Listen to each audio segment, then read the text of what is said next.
How to delete contacts on iPhone. Hello guys, this is Atticus and welcome back to another tutorial video. In today's video, I'll teach you guys how you can delete contacts on your iPhone. Now before we begin, if you guys are new to our channel, head down below and hit the subscribe button so you don't miss out on our future videos. Also, press the bell icon so you get notified when we release our new videos. So let us begin.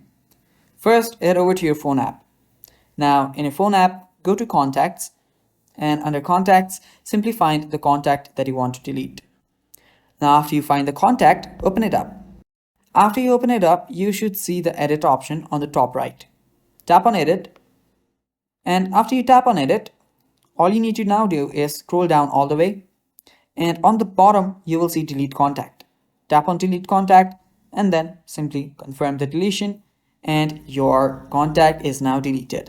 So it's that simple guys, and that is how you do it. Thanks for watching. Stay tuned for more upcoming videos, and bye bye. Take care.